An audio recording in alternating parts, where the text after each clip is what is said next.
Dito kahit gabi sumusunod yung mga tao sa batas trapiko. Tulad ng no jaywalking.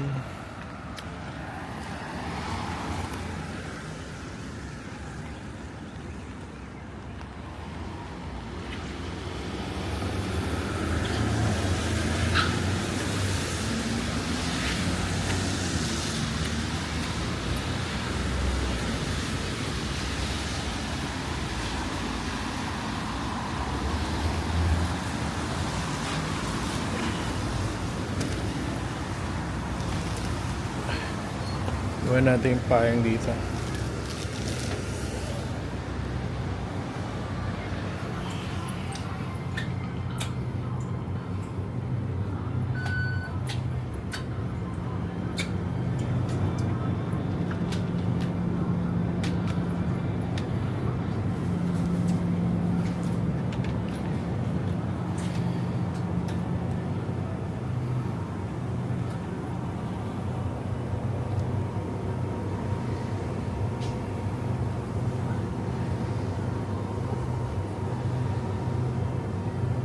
So yung mga sandwich dito medyo high quality. Get this egg sandwich.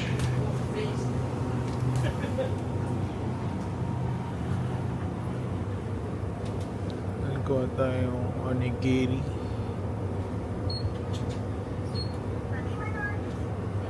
Parati namin kinuha dito yung tuna mayo. Kuha muna tayong to spam.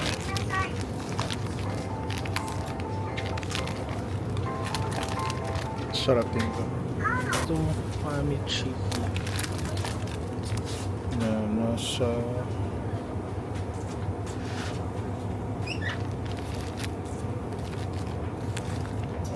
we'll try this.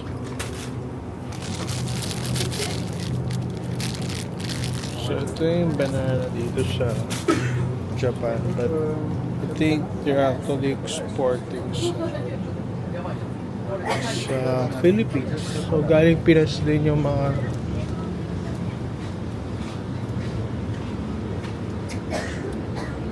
banana dito. Kailangan natin muna ramen. Flavor.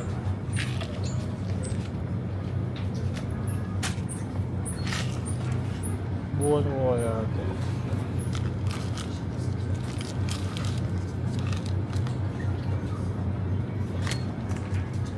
Buwan na natin. Buwan din tayong chocolate.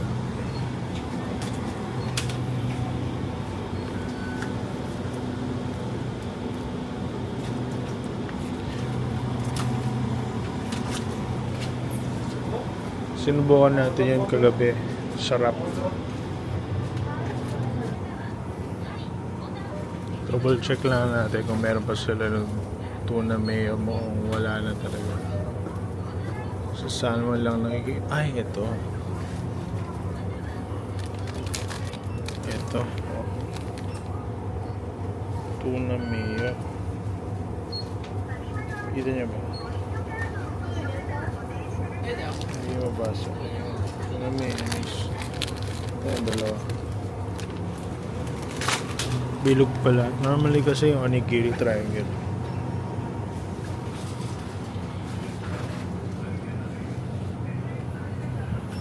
Bayad na tayo guys.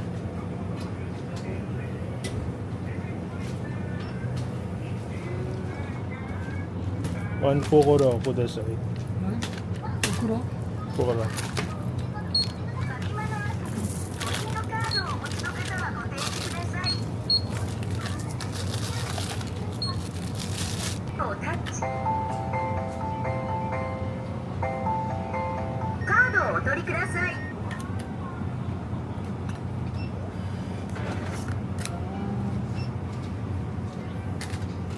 Arigatou gozaimasu.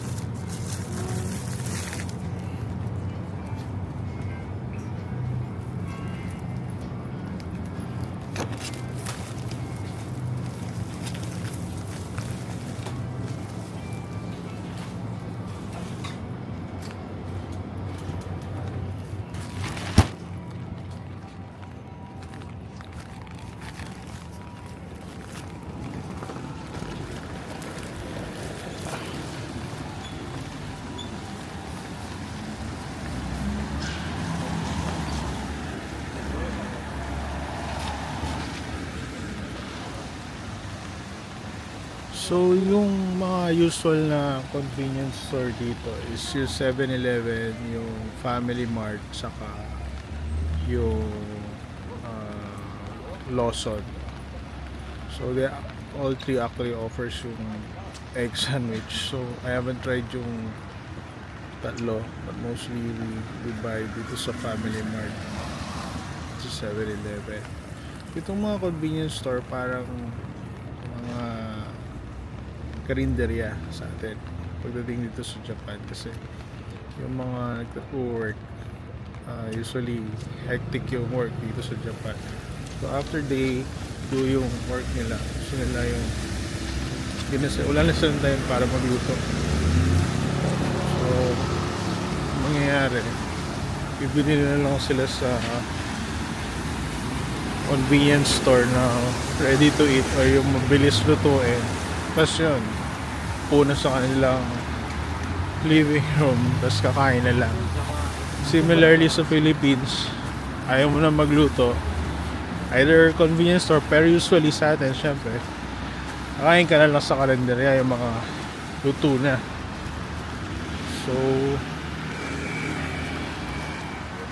ganun din dito. Fast pace yung yung lifestyle. Kaya somehow you're obligated to go with the flow. Yun. Convenience store ka na lang, easy food, para pahinga na afterwards.